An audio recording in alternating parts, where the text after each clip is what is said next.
নমস্কাৰ দৰ্শকসকল, আহিছোঁ অন্য এটা বিষয়ৰ মাজলৈ। কোনো আৰম্ভণি কৰি নাথাকো, বছৰৰ শেষৰ দিনটোত আপোনালোকক জনাব খুজিছোঁ এটি ভয়ংকৰ খবৰ। ইতিমধ্যে নিশ্চয় আপোনালোকে খবৰটো পাইছেই, কিন্তু বিষয়টোৰ গভীৰতা উপলব্ধি কৰিবলৈ এই খবৰটো আপোনালোকে বাৰে বাৰে শুনক, বাৰে বাৰে চাওক, বাৰম্বাৰ অনুভৱ কৰক আমি কি বিপদৰ ফালে গতি কৰি আছো। আহক ভিডিঅ'টো চাই লওঁ। শেহতীয়াকৈ আমি যিখিনি তথ্য পালোঁ, সেই তথ্যখিনিত আমি দেখা গ'ল যে এতিয়াও ইয়াত অসমত উত্তৰ পূৰ্বাঞ্চলত আমাৰ যিখিনি ৰাষ্ট্ৰবিৰোধী কাৰ্যকলাপ চলি আছে, আমাৰ এই অঞ্চলটোত আমাৰ অশান্ত কৰিবৰ কাৰণে বিভিন্ন প্ৰচেষ্টা চলি আছে। গতিকে আমি সেই ক্ষেত্ৰত কেন্দ্ৰীয় চোৰাংচোৱা সংস্থা চেণ্ট্ৰেল ইণ্টেলিজেন্স এজেঞ্চিৰ লগত যোগাযোগত থাকি আমি কাম কৰি আছিলোঁ। আৰু আমি যেতিয়া কংক্ৰিট আমি সেই গোটেই যিখিনি আমি তথ্য পাইছিলোঁ, সেই তথ্যখিনিৰ বিশ্লেষণৰ পাছত আমি যোৱা নিশা আমি এটা অপাৰেশ্যন চলাইছিলোঁ, এটা অভিযান চলাইছিলোঁ। সেই অভিযান অসমত আৰু ত্ৰিপুৰাত সমান্তৰালভাৱে চলোৱা হৈছিলে।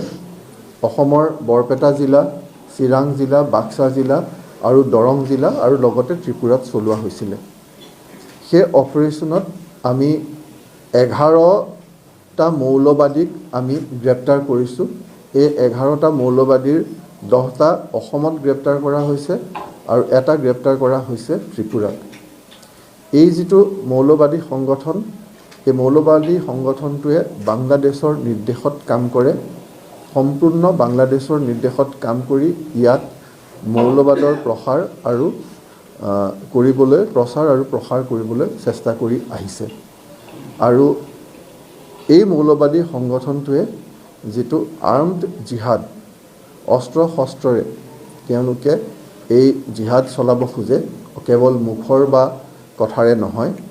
গতিকে যিটো আৰ্মড জিহাদ যিটো চলিছে, লগতে তেওঁলোকে এটা ডিজিটেল জিহাদ চলাই আছে। আৰ্মড জিহাদ আৰু ডিজিটেল জিহাদ তেওঁলোকে চলাই আছিলে। গতিকে সেই ক্ষেত্ৰত আমি যোৱা নিশা এই অভিযান চলাই এই 11টাকৈ মৌলবাদীক আমি গ্ৰেপ্তাৰ কৰা হয়। তেওঁলোকৰ পৰা বিভিন্ন আমি মেটেৰিয়েল আমি জব্দ কৰিছোঁ, আমি চিজ কৰিছোঁ। ইয়াত ইণ্টাৰেষ্টিংলি তেওঁলোকৰ তাত তেওঁলোকে পইচা ইয়াত তুলিও বাহিৰলৈ পঠাইছে। এইটো এটা খুব ইণ্টাৰেষ্টিং কথা যে ইয়াত তেওঁলোকক এনেকুৱাকৈ ব্ৰেইন ৱাছ কৰা হৈছে যে মানুহে ইয়াত ডনেশ্যন দিছে। সেই ডনেশ্যন ইয়াত সংগ্ৰহ কৰি, দান বৰঙণি সংগ্ৰহ কৰি, সেই দান বৰঙণিও হাৱালা নেটৱৰ্কেৰে বাংলাদেশলৈ গৈছে। সেইটো এটা খুব ইণ্টাৰেষ্টিং এটা ৰিভেলেশ্যন। ডিজিটেল তেওঁলোকে যিটো জিহাদটো অকল কাৰোবাক এটেক কৰিবলৈই নহয়, জিহাদৰ কাৰণে এটা নেটৱৰ্ক কৰিব লাগিব। সেই গোটেই নেটৱৰ্কটো সৃষ্টি কৰিবৰ কাৰণে যিটো ষ্ট্ৰাকচাৰ লাগে, যিটো নেটৱৰ্ক লাগে, তেওঁলোকে ডিজিটেল প্লেটফৰ্মবিলাকক এক্সটেনচিভলি ইউজ কৰিছে। তেওঁলোকে সাধাৰণতে যিখিনি ভিতৰুৱা অঞ্চল আছে, সেই ভিতৰুৱা অঞ্চলত তেওঁলোকে যুৱক চামক তেওঁলোকে টাৰ্গেট কৰিছে। সেইটো এটা আনাদাৰ চিন্তা কৰিবলগীয়া কথা যে যুৱ চামক তেওঁলোকে টাৰ্গেট কৰিছে, তেওঁলোকক ব্ৰেইন ৱাছ কৰিছে, তেওঁলোকক ব্ৰেইন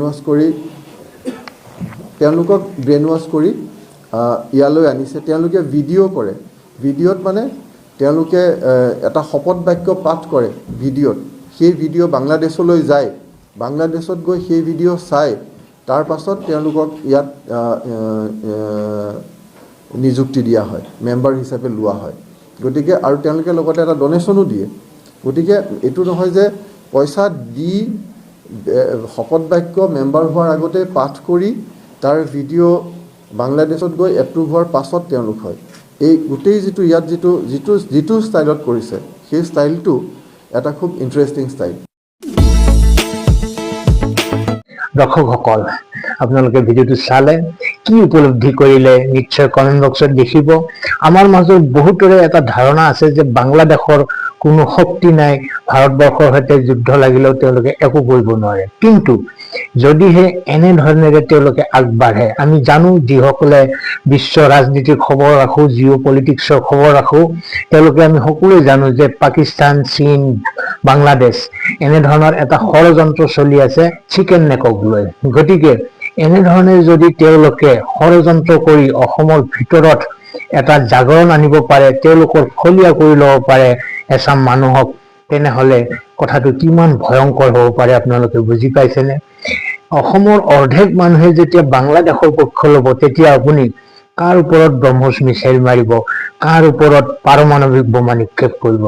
গতিকে বছৰৰ শেষৰটো দিনত আহক আমি সংকল্প লওঁ, জেহাদীসকলৰ এনেকুৱা ষড়যন্ত্ৰ যাতে আমি উফৰাব পাৰোঁ, আমাৰ সকলোৰে সহযোগিতা লাগিব।